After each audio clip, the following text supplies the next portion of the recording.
Hello my dear friends, कैसे हैं आप सब। आई होप आप सब बहुत अच्छे होंगे।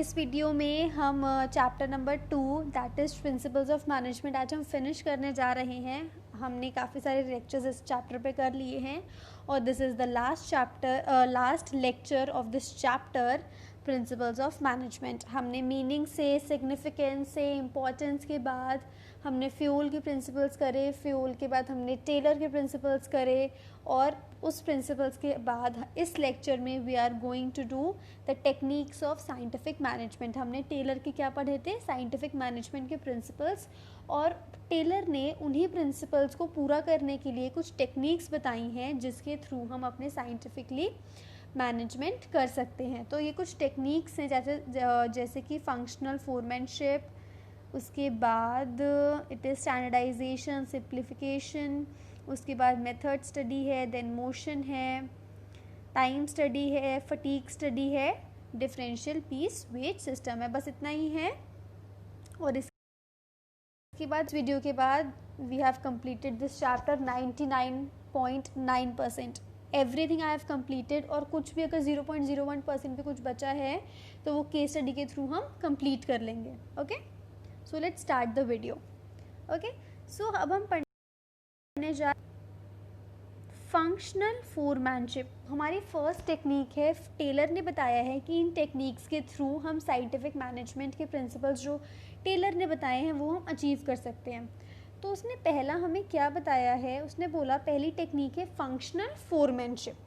ओके, तो वो कह रहा है in a factory system the foreman represent the managerial figure with whom the worker are in face to face contact with the daily wages।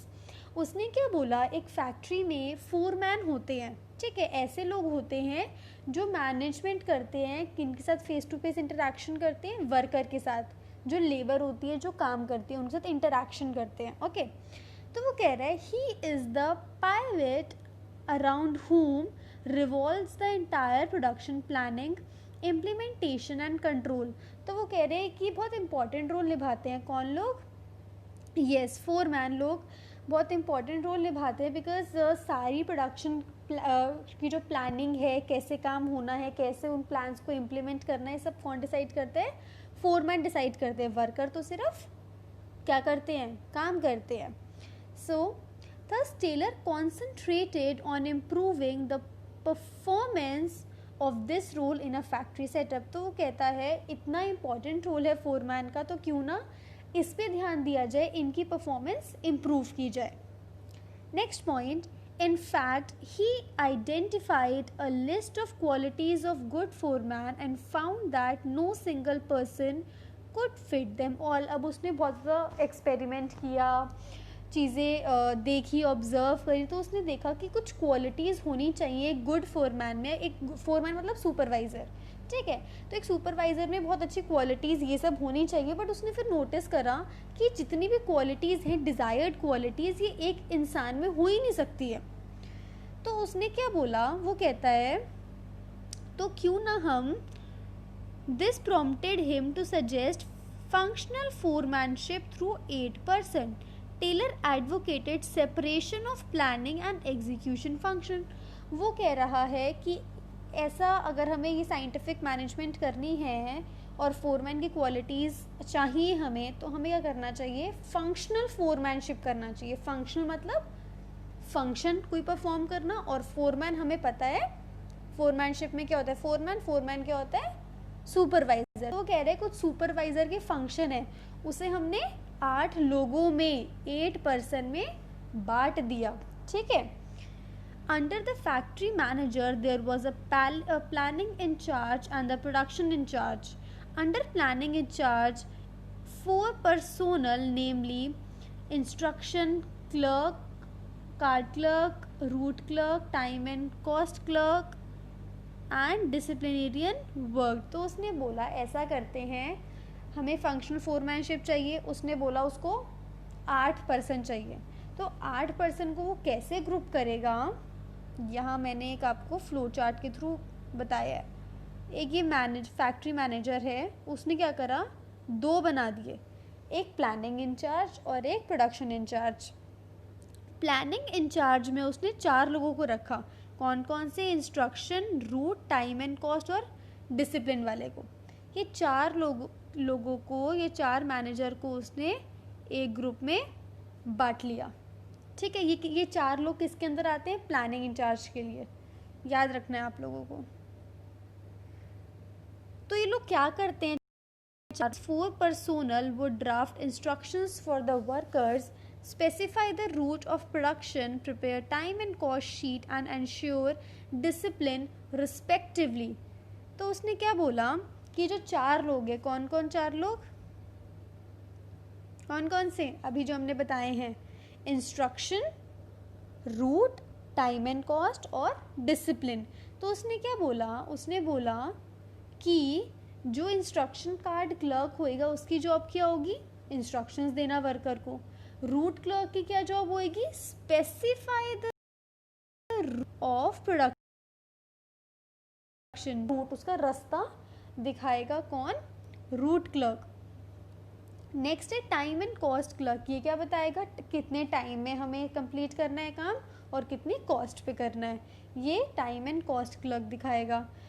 चौथा है डिसिप्लिनियन क्लर्क। तो ये कौन? डिसिप्लिन चेक करेगा, इंश्योर डिसिप्लिन। तो ये 4 पर्सोनल हमने प्लानिंग इंचार्ज के लिए रखे, जिन 4 का काम मैं आपको बता चुकी हूँ। फिर से देख लो, टेलर ने क्या बोला है? 8 लोग होंगे, 8 लोग होंगे जो पूरी मैनेजमेंट करेंगे। तो उसने 8 लोगों को कैसे बांटा? 4-4 में बांट दिया। 4 होंगे प्लानिंग इंचार्ज, 4 होंगे प्रोडक्शन इंचार्ज। जो प्लानिंग इंचार्ज है वो ये 4 लोग हैं। तो इन चारों के काम बता चुकी हूँ। इंस्ट्रक्शन वाला इंस्ट्रक्शन चेक करेगा, रूट क्लर्क वाला रूट बताएगा कैसे काम होएगा, टाइम एंड कॉस्ट वाला उसका चेक करेगा कि कितने टाइम में और कितने कॉस्ट में काम होना चाहिए, और डिसिप्लिन वाला फैक्ट्री में डिसिप्लिन को चेक करेगा। अब आती है प्रोडक्शन इंचार्ज की बारी। Personnel who would work were speed boss, gang boss, repair boss and inspector. These respectively were responsible for timely, accurate completion for job, keeping machines and tools ready for operations by workers, ensure proper working conditions of machine and tools, check the quality of work। ये तो बड़ा tough सा हो गया, ऐसा आपको लग रहा है, बट ऐसा कुछ भी नहीं है। आप 2 बार पढ़ो। इसका मतलब वो क्या कह रहा है? जो हमने प्लानिंग पढ़ लिया, प्रोडक्शन में, उस प्रोडक्शन के अंदर भी 4 लोग होंगे, स्पीड, गैंग, रिपेयर, इंस्पेक्टर। जो स्पीड बॉस है वो क्या चेक करेगा? स्पीड चेक करेगा कि कितनी टाइमली, कितने टाइम में एक काम ख़त्म हो पा रहा है। दूसरा क्या है? Gang boss. गैंग बॉस क्या चेक करेगा? कि सारे जो टूल्स है, keeping machines and tool ready for operation, सारे टूल्स और मशीन ऑपरेशन के लिए रेडी रखना है। कौन चेक करेगा? Gang boss. रिपेयर बॉस, नाम से पता चल रहा है रिपेयरिंग करेगा, जो भी चीज़ें ख़राब हो रही हैं उसे रिपेयर करेगा। और चौथा इंस्पेक्टर। इंस्पेक्टर क्या करेगा? इंस्पेक्ट करेगा कि सब कुछ काम ठीक से हो रहा है, कोई पागलों की तरह से बैठा तो नहीं है, टाइम वेस्ट तो नहीं कर रहा है, तो ये वो चेक करेगा। ईजी। और ये इस फ्लो चार्ट से आपको पूरा क्लियर हो गया कि फैक्ट्री मैनेजर है, उसमें 8 लोग हैं, 8 लोगों को 4-4 में बांट दिया है। 4 हैं प्लानिंग इंचार्ज के अंदर, 4 हैं प्रोडक्शन इंचार्ज के अंदर, और उनके फंक्शन बस आपको नेम लर्न करने, nothing else you have to learn. Okay, next हमारे पास साइंटिफिक टेक्निक है वो। Taylor was an ardent supporter of standardization. According to him, scientific method should be used to analyze method of production. उसने बोला है कि Taylor कहता है स्टैंडर्डाइजेशन बहुत ज़रूरी है, एक स्टैंडर्ड के अकॉर्डिंग, इस लेवल के अकॉर्डिंग हमें प्रोडक्शन करनी चाहिए। तो उसने बोला उस स्टैंडर्ड को अचीव करने के लिए आपको साइंटिफिक स्टडी करनी पड़ेगी और एनालाइज करना पड़ेगा कि कौन से मेथड्स आप अडॉप्ट करो जिससे आप प्रोडक्शन कर सकते हो। ठीक है, फिर वो क्या बोल रहा है? Best practices can be kept and refined to develop a standard which should be followed throughout the organisation. उसने बोला सारी प्रैक्टिसेस आप चेक करो और कौन सी रखो? बेस्ट प्रैक्टिस आप अपने पास रखो, और वो सारे स्टैंडर्ड जो आप आपने चूज़ करे हैं वो पूरी ऑर्गेनाइजेशन को फॉलो करने पड़ेंगे. Okay. Third point, this can be done through work study techniques which include time study, motion study, fatigue study and method study. उसने बोला है टेक्निक्स आपको कैसे मिलेंगी, बेस्ट प्रैक्टिस आपको कैसे मिलेंगी. उसने बोला आपको टाइम स्टडी करनी पड़ेगी, मोशन स्टडी करनी पड़ेगी, फटीग मतलब थकान, टायर्डनेस, उसकी स्टडी करनी पड़ेगी कि वर्कर कितने कितने टाइम पे थक रहे हैं, उन्हें कब कब रेस्ट चाहिए. ओके. और मेथड स्टडी करनी पड़ेगी. ये 4 अभी जो मैंने आपको बताए हैं 4 अभी हम आगे पढ़ेंगे इसी लेक्चर में. फोर्थ वो कह रहा है standardisation refers to the process of setting standards for every business activity. It can be standardization of process, raw material, time, product, machinery, methods और working condition. उसने क्या बोला है, स्टैंडर्डाइजेशन का मतलब बताया. उसने बोला है प्रोसेस ऑफ सेटिंग स्टैंडर्ड, आपको स्टैंडर्ड एक लेवल सेट करना है फॉर एवरी बिजनेस एक्टिविटी. जो भी आप काम कर रहे हो उसके लिए आपको एक लेवल सेट करना है, एक स्टैंडर्ड सेट करना है, एक सोच रखनी है जिसको आपको पूरा करना है. It can be standardisation of process, raw material, time, product, machinery. जो भी आप काम कर रहे हो, चाहे रॉ मटेरियल है, चाहे आप टाइम को देख रहे हो, चाहे प्रोडक्ट को देख रहे हो, उन सब के लिए आपको एक स्टैंडर्ड सेट करना पड़ेगा. These standards are the benchmark. वो कह रहे हैं सब आपके लिए बेंचमार्क होंगे कि मतलब आपको ये लेवल तो अचीव करना ही करना है, इस लेवल का गुड आपका होना ही होना चाहिए. Which must be adhered to during production, जिसको आपको मानना पड़ेगा प्रोडक्शन करते टाइम. अगर उसने बोला है कि इतने यूनिट से इतने यूनिट्स ऑफ प्रोडक्ट जो हैं इतने टाइम में बन जाने चाहिए. उसने बोला 5 यूनिट की 5 शर्ट्स हैं, मान लो एग्जांपल ले लो, 5 शर्ट आपकी 2 घंटे में बन जानी चाहिए. ये आपका स्टैंडर्ड है कि इतना तो होना ही होना चाहिए, तो वो होएगा ही होएगा, उससे कम काम नहीं चलेगा. तो ये स्टैंडर्ड हमने सेट कर लिया, जिसका मतलब होता है स्टैंडर्डाइजेशन. दूसरा है सिंप्लीफिकेशन ऑफ वर्क. इसके साथ ही बाद में पढ़ेंगे, पहले हम ऑब्जेक्टिव्स पढ़ेंगे स्टैंडर्डाइजेशन के, हम कर क्यों रहे हैं. पहला, to reduce a given line or product to fix type, sizes and characteristics. तो उसने बोला स्टैंडर्ड सेट कर दोगे तो कोई कन्फ्यूजन नहीं रहेगी, नहीं तो आप कन्फ्यूज रहोगे साइज़ को लेके, टाइप को लेके, उसके फीचर्स को लेके, तो आप लिमिटेड रहोगे अगर आपने स्टैंडर्ड हर चीज़ का सेट कर दिया. To establish interchangeability of manufactured parts and product. अब हर चीज़ सेम होगी तो आप इंटरचेंजेबली भी चीज़ें यूज़ कर सकते हो, ऑफ कोर्स, है ना. To establish standards of excellence and करोगे तो ऑब्वियसली उस क्वालिटी को भी आप मीट करोगे. तो ये अच्छी बात है ना, एक्सीलेंस एंड क्वालिटी आप मीट कर रहे हो वो. And last is to establish standard of performance of man and machine. आप जो लोग आपके यहाँ काम कर रहे हैं उनका भी आप स्टैंडर्ड सेट कर रहे हो कि आपको इतना काम तो करना ही करना है. This is known as standardisation. अब हम पढ़ेंगे सिंप्लीफिकेशन. सिंप्लीफिकेशन मतलब सिंप्लीफाई करना, चीज़ों को आसान करना, ईजी करना. Simplification aims at eliminating superfluous varieties, sizes and dimensions, while standardization implies devising new variety instead of the existing ones. Simplification aims at eliminating unnecessary diversity of products. It results in saving of cost of labor, machines and tool. उसने बोला simplification का मतलब क्या है, आप चीज़ें eliminate कर दो. एलिमिनेट मतलब हटा दो, जो आपके काम की नहीं है वो वेराइटीज़, साइजेस, डायमेंशंस आप एलिमिनेट कर दो. और उसने क्या बोला, इससे क्या होएगा, आपकी सेविंग होएगी. किस चीज़ की, लेबर की. अब आप जो चीज़ आपके काम की नहीं, जिससे आपको प्रॉफिट नहीं हो रहा, अगर आप उसमें आप अपना टाइम स्पेंड कर रहे हो तो क्या होगा, कॉस्ट आपकी बढ़ेगी, क्योंकि जो भी काम करोगे उसमें पैसे तो लगेंगे ही. वर्कर काम कर रहे हैं, लेबर कॉस्ट होएगी, लेबर को पैसे देने पड़ेंगे. मशीन चल रही है, इलेक्ट्रिसिटी, फ्यूल खर्च होएगा. तो उसने बोला आप चीज़ों को स्टडी करो, जो चीज़ आपके काम की नहीं लग रही है उसे आप एलिमिनेट कर दो. सिंप्लीफिकेशन का मतलब होता है चीज़ों को हटा देना जो बेकार की है. और स्टैंडर्डाइजेशन का मतलब क्या होता है, न्यू वेराइटीज़ लेके आना पुरानी चीज़ों के के पोजीशन पे न्यू चीज़ें लेके आना, ठीक है ना। स्टैंडर्ड सेट करना, स्टैंडर्ड सेट करोगे तो फिर चीज़ें न्यू डेवलप होंगी, अच्छी क्वालिटी में डेवलप होंगी। तो इसके बाद हम 2 अपने टेक्निक्स कर चुके हैं। अब बाकी वाले छोटे हैं, बस 2 ही थे बड़े। अब आप टेंशन मत लो, थोड़ी सी वीडियो लेक्चर बड़ा हो जाएगा, कोई दिक्कत वाली बात नहीं। बट आप ये सोचो, इस मोस्ट इम्पॉर्टेंट चैप्टर का इम्पॉर्टेंट है ये, बट थोड़ा लेंदी भी है, तो ये आज ख़त्म हो ही जाएगा आपका, ये सोचो आप।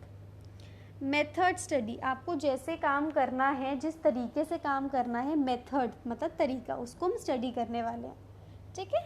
आप अपनी प्लीज़ एनसीईआरटी खोल के रखो, बिकॉज ये सारे पॉइंट्स एनसीईआरटी के ही। एक बार आप बुक खोलोगे ना तो you will get all these points और आपको बेटर अंडरस्टैंडिंग हो पाएगी।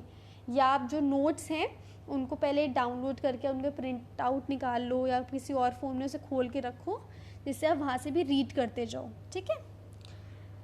The objective of method study is to find out one best way of doing a job. उसने कहा कि मेथड स्टडी क्यों करेंगे, हम इसलिए करेंगे बिकॉज हमें एक ऐसा बेस्ट वे चाहिए एक काम को करने के लिए। There are various methods of doing the job to determine the best way. There are several parameters. तो उसने बोला बहुत सारे तरीके हो सकते हैं काम को करने के लिए, बट हमें क्या फाइंड आउट करना है, हमें बेस्ट वे फाइंड आउट करना है। उस बेस्ट वे को फाइंड आउट करने के लिए बहुत सारी चीज़ें जो हैं हमें दिमाग में रखनी पड़ेंगी।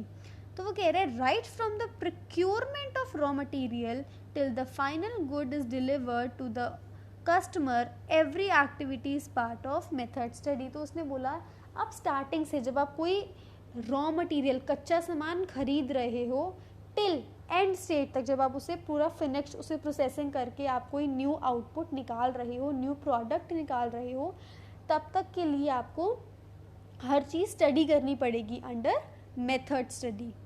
The objective of the whole exercise is to minimise the cost of production and maximise the quality.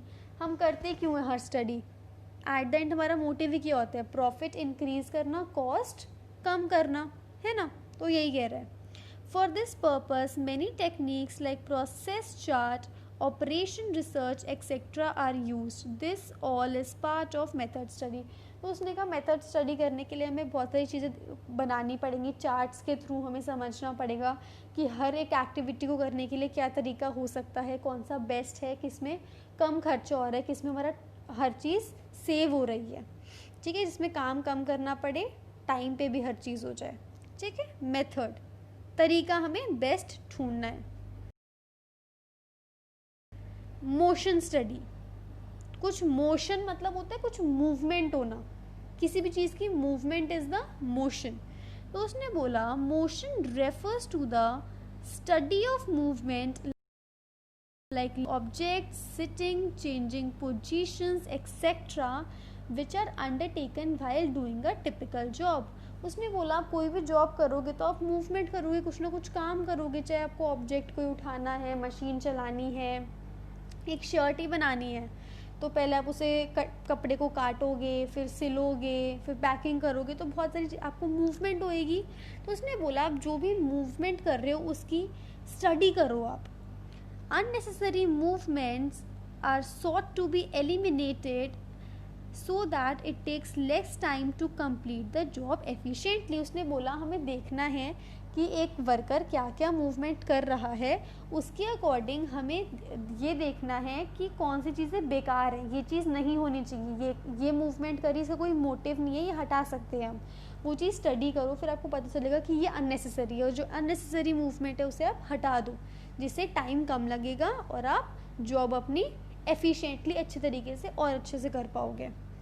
Taylor demonstrated that productivity increased to about 4 times by this process. ने बोला अगर आप मोशन स्टडी करते हो तो आपकी जो प्रोडक्शन है वो ये इम्प्रूवमेंट आपको दिखेगी 4 गुना, आपकी प्रोडक्टिविटी जो है वो 4 गुना इंक्रीज हो जाएगी।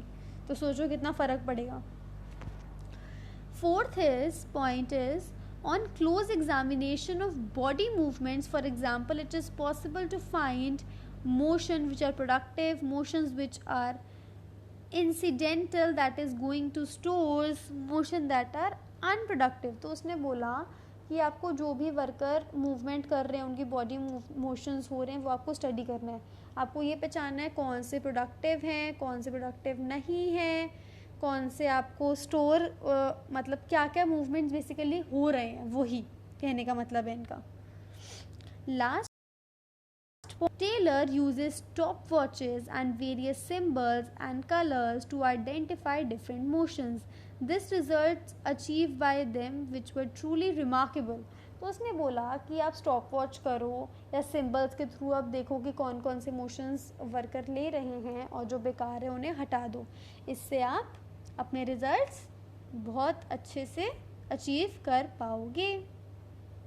Okay, next is time study. Time study फिर वही आ गया, पहले हमने मोशन किया, अब टाइम मोशन चेक किया, फिर मेथड भी किया था, मेथड चेक किया. टाइम में टाइम को देखेंगे कितना वर्कर टाइम लगा रहे हैं एक जॉब को करने में. Easy. It determines the standard time taken to perform a well defined job. Time measuring device are used for each element of task. उसने बोला एक स्टैंडर्ड टाइम देखो, एक जॉब को परफॉर्म करने के लिए कितना टाइम लग रहा है वो देखो और चेक करो.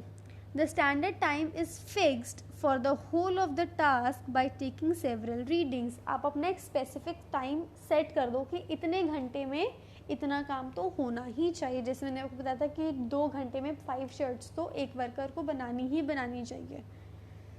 तब वो आप कैसे फिक्स कर सकते हो, जब आप बहुत बार देखोगे, रीडिंग्स लोगे कि वर्कर कैसे काम कर रहे हैं, उनका एवरेज निकाल के आप एक स्टैंडर्ड सेट करोगे. The method of study will depend upon volume, frequency of the task, the cycle time of the operation and the time measurement cost. उसने बोला मेथड स्टडी के अंदर चीज़ें क्या डिपेंड करेंगी, किस वॉल्यूम में चीज़ें बन रही हैं, कितनी फ्रीक्वेंसी मतलब कितनी बार वो काम टास्क हो रहा है और उसकी क्या कॉस्ट लग रही है. तो ये चीज़ों टाइम स्टडी के अंदर सारी चीज़ें आती हैं जो हमें स्टडी करनी पड़ेंगी. वॉल्यूम स्टडी करनी पड़ेगी, फ्रीक्वेंसी करनी पड़ेगी, कॉस्ट करनी पड़ेगी, टाइम ऑफ द ऑपरेशन करना पड़ेगा कि एक चीज़ ऑपरेट करने में कितना टाइम लग रहा है. Last point, the objective of time study is to determine the number of workers to be employed, frame suitable in schemes and determine labour cost. जब हम टाइम स्टडी करेंगे तो हमें पता चलेगा एट द एंड कि हमें कितने वर्कर की ज़रूरत है. ऐसा तो नहीं है कि ज़्यादा वर्कर हमने कर रखे हैं और आधे ऐसे ही वेले बैठे हुए हैं, कुछ काम वाम तो कर नहीं रहे हैं और उन्हें पैसे तो मिल ही रहे हैं. तो हमें देखना है कि कितने वर्कर्स के हमारे पास एम्प्लॉयमेंट है. अगर हमने कम वर्कर्स एम्प्लॉय कर रखी हो बट ज़रूरत है हमें ज़्यादा की, तो हम ज़्यादा करेंगे. तो ये सब हमें टाइम स्टडी के अकॉर्डिंग पता चल जाएगा. Easy, of course it easy है, ये मत सोचना मुश्किल है, कुछ मुश्किल नहीं होता. आप लोग वैसे ही इतने इंटेलिजेंट लोग हो, है ना. चलो, next is fatigue study. Fatigue मतलब होता है, मैंने आपको बताया था, टायर्डनेस, थकान. तो उसकी हम स्टडी करेंगे कि वर्कर्स कितने कितने जल्दी थक जाते हैं. A person is bound to feel tired physically and mentally if he does not rest for a while working. The rest intervals will help to regain stamina and work again with the same capacity. This result in increased productivity. तो उसने बोला कोई भी इंसान काम कर रहा है उसे रेस्ट तो चाहिए ही. अब आप भी जब आप स्कूल जाते हो तो आप पढ़ते हो तो क्या बीच में आपको लंच ब्रेक तो देते हैं ना रेस्ट करने के लिए, बिकॉज आप आर्ट स्ट्रेच 3-4 घंटे पढ़ते हो, थक जाते हो, तो इट्स लाइक कि आपको 20 मिनट्स का 15 मिनट्स का ब्रेक दिया जाता है. तो वैसे ही वर्कर भी है, जब वो लगातार काम करते हैं फिजिकली मेंटली तो वो थक जाते हैं, तो फिर उन्हें एक रेस्ट इंटरवल दिया जाता है जिस उस टाइम में वो अपनी एनर्जी रीगेन कर लेते हैं और फिर से अपनी प्रोडक्टिविटी इंक्रीज़ कर लेते हैं. तो उसने बोला, टेलर क्या बोलता है, fatigue study seeks to determine the amount and frequency of rest interval in completing a task. उसने बोला एक टास्क को, एक जॉब को कंप्लीट करने के लिए हमें स्टडी करना पड़ेगा कि थकान कब कब हो रही है, कितने कितने टाइम के बाद हमें एक वर्कर को रेस्ट देना चाहिए. एक एग्जांपल से इस चीज़ को समझते हैं. Normally in a plant work takes place in 3 shift of 8 hours each. Even in a single shift of a worker has to be given some rest interval to take lunch. If time involves heavy manual labor, small pauses have to be frequently given to the worker so that he or she can recharge his or her energy for the optimum contribution.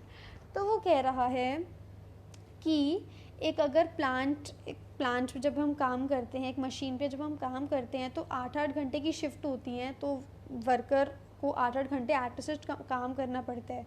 तो वो कह रहे हैं अगर 8 घंटे भी single एक worker काम कर रहा है तो बीच बीच में हमें उसे पॉज देना पड़ेगा, बीच बीच में हमें उसे थोड़ा रेस्ट देना पड़ेगा, ठीक है। लंच का टाइम दे दिया, स्नैक का टाइम दे दिया। और वो साथ में कह रहे हैं अगर मान लो उसका मेंटली वर्क नहीं है, फिजिकल वर्क है, लेबर कर रहा है, सामान ढो रहा है, तो उस टाइम में उस काम को करने के लिए उसे और थोड़ा टाइम देना पड़ेगा रेस्ट के लिए, ज़्यादा उसे थोड़े ब्रेक्स देने पड़ेंगे, चाहे स्मॉल दो आप ब्रेक, बट आपको थोड़े देने पड़ेंगे, ठीक है। नहीं तो वो एक टाइम पे अगर आप सोचो कि क्यों दूँ मैं, नहीं दे रहा मैं, ठीक है, नहीं दे रही मैं उसे ब्रेक, तो क्या होएगा, वो इनएफिशिएंट बन जाएगा, वो इतनी एनर्जी से काम नहीं कर पाएगा। तो इट्स ज़रूरी है ये कि आप उसे दो rest. Last point, there can be many causes for fatigue like long working hours, doing unsuitable work, having uncordial relations with the boss, bad working conditions. Such hindrances in good performance should be removed. तो वो कह रहे हैं थकान किसी भी वजह से हो सकती है, तो काम की वजह से भी हो सकती है, मान लो लड़ाई झगड़े होते हैं, अच्छे कोऑर्डिनेशन नहीं है, मतलब बॉस से लड़ाई झगड़े रहते हैं तो वो भी थकान जाती है, सर में दर्द हो जाता है बहुत ज़्यादा कि भाई चिल्लाया जा रहा है, सर में दर्द कर रखा है, वर्क ढंग का नहीं करवा रहे हैं, कंडीशन अच्छी नहीं है काम करने की, पंखा नहीं है, गर्मी में काम करवा रहे हैं, तो इन सब चीज़ों की वजह से थकान हो जाती है। तो उस चीज़ को हमें स्टडी करना है under fatigue study which is given by the Taylor. Last हैप्पी, हाँ लास्ट ही है ये, डिफरेंशियल पीस वेट सिस्टम। इन सबको लर्न कर रहे हैं इन पॉइंट्स को, ठीक है। लास्ट पॉइंट क्या बोल रहा है, Taylor wanted to differentiate between efficient and inefficient worker. अच्छा, एक्चुअली जो ये पॉइंट मैं आपको बताने जा रही हूँ ना, दिस इज़ वेरी इंपॉर्टेंट, ध्यान से सुनना। पेपर में ना इसे 4-4 नंबर में भी डायरेक्ट ही पूछ लेते हैं, और डायरेक्ट कम पूछते हैं बट केस स्टडी में ज़्यादा पूछते हैं, बट वैसे भी ये और फटीक वाला दोनों ही बहुत इंपॉर्टेंट है, ठीक है। The standard time and the other parameters should be determined on the basis of the work study just above. Taylor कहता है कि वो चाहता है कि सारे वर्कर होते हैं, एक होएगा बहुत जल्दी काम करेगा, एक होएगा धीरे धीरे काम करेगा। अब देखो एग्जाम्पल के तौर पे अगर मैं आपको समझाऊँ तो मैं कह सकती हूँ कि अगर एक वर्कर है, ठीक है, उसे मैंने बोला तू शर्ट बना, 2 वर्कर को मैंने बोला 5-5 शर्ट बनाओ। एक वर्कर ने क्या करा, आधे घंटे में ही मुझे 5 शर्ट बना के दे दी, और एक वर्कर ने 1 घंटा 1.5 घंटे में बना रहा है। तो हमें ये पता चला कि कौन सा एफिशिएंट है, कौन सा इनएफिशिएंट है, ठीक है। तो हमें टेलर चाहता है कि ऐसे वर्कर्स को हम अलग अलग करें, एफिशिएंट और इनएफिशिएंट वर्कर्स को। The workers can then be classified as efficient or inefficient on the basis of these standards. He wanted to reward efficient worker. तो उसने बोला कि हमने डिफ्रेंशिएट कर दिया, अब डिफ्रेंशिएट कर तो कुछ तो फ़ायदा होएगा ना, तो उसने बोला जो भी एफिशिएंट काम कर रहा है उसको रिवॉर्ड दो, किसी भी चीज़ से उसे कुछ फ़ायदा दो। अब जिस बंदे ने 1.5 घंटे में 5 शर्ट बनाई और जिस इंसान ने, वर्कर ने आधे घंटे में बनाई, तो वो कहेगा ना मुझे कुछ रिवॉर्ड तो मिलना चाहिए, तो उसे हम अवार्ड देंगे, रिवॉर्ड देंगे, मॉनेटरी नॉन मॉनेटरी के कुछ भी कैसे भी दे सकते हैं रिवॉर्ड उसे, पर देना चाहिए, ठीक है। तो टेलर का ये मानना है। So he introduced differential rate wage payment to those who performed above standard and those who performed below standard. अब उसने क्या बोला कि differential piece wage system, उसने बोला differential मतलब अलग अलग, piece wage system मतलब पैसे देना। तो वो कह रहा है जो efficient है उसको अलग रेट पे पे करो, जो inefficient है उसे अलग वेज रेट पे पे करो। एक एग्जाम्पल है, it is determined that standard output per worker per day is 10 unit, those who made standard or more than standard will get 50 rupees 50 per unit, और those who produce below will get 40 per unit. वो example में उसने क्या बोला यहाँ पे समझते हैं। Differential piece wage system short में लिख दिया मैंने। उसने बोला है कि हमें एफिशिएंट और इनएफिशिएंट वर्कर में डिफरेंशिएट करना है, तो उसने एक स्टैंडर्ड टाइम सेट कर दिया कि 1 डे में आपको 10 यूनिट्स तो बनानी ही बनानी है। अब जिस वर्कर ने 10 या मोर देन 10 यूनिट्स बना दी, उसको कितने रुपए मिलेंगे? 50 पर यूनिट के हिसाब से पैसे मिलेंगे। और जिस वर्कर ने लेस दैन 10 यूनिट्स, एक दिन में 10 यूनिट से भी कम बना रहा है, तो भाई वो तो इनएफिशिएंट है, उसे हम 40 रुपये पर यूनिट ही भैया दे सकते हैं। अब तुम इतने एफिशिएंट नहीं हो। इससे क्या होगा, जो सही से काम नहीं कर पा रहे हैं, धीरे धीरे काम कर रहे हैं, उन्हें भी मोटिवेशन आएगी कि हमें भी भाई ज़्यादा पैसे कमाने हैं, हमें भी एफिशिएंट बनना है, तो वो और मेहनत करेंगे, और जो मेहनत कर रहे हैं वो भी और करेंगे। तो इसमें से कंपटीशन की फीलिंग आएगी और वो अच्छे से काम कर पाएंगे। इजी।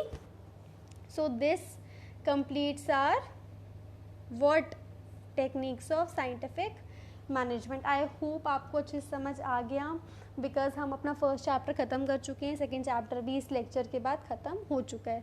ठीक है, आई एम थिंकिंग कि मैं एक बार सारे चैप्टर्स कंप्लीट करवा के विद ऑल द नोट्स फिर एक बार केस स्टडीज़ करूँ चैप्टर वाइज, और फिर आपको सारे CBSE के जो हैं प्रीवियस ईयर क्वेश्चन आंसर्स जो हैं वो करवाती जाऊँ। ठीक है, अगर आप कोई और प्लान, आपके पास कोई और अच्छा प्लान है तो आप मुझे बता सकते हो कमेंट सेक्शन में, फिर उसी के अकॉर्डिंग मैं वीडियोस पुट करूँगी। ठीक है, so next chapter we are going to do that is business environment, chapter number 3। Interestingly ये चैप्टर है बहुत ईजी, इनफैक्ट सच में मैं बता रही हूँ दिस इज़ वेरी ईजी। इस चैप्टर की तरह थोड़ा इतना लेंदी नहीं है, ईजी बहुत है, और सबसे अच्छी बात है वेटेज काफ़ी है इस चैप्टर की, अच्छे मार्क्स में आता है ये। ओके, सो नेक्स्ट चैप्टर हम वही करेंगे, बहुत इंटरेस्टिंग है, कनेक्ट हो सकते हो आप अपने आप से, हमारी डेली लाइफ से भी कनेक्ट कर सकते हो आप। सो वो करेंगे, उसमें मज़ा आएगा। Okay, so this is all for this video. If you like it, do like, share, subscribe. Notes के लिए आप नोट्स को डिस्क्रिप्शन बॉक्स से डाउनलोड कर सकते हैं, एंड अपना फीडबैक आप मुझे ज़रूर बताइए आपको कैसी वीडियोज़ लग रही हैं। Thank you so much, bye bye, take care all of you.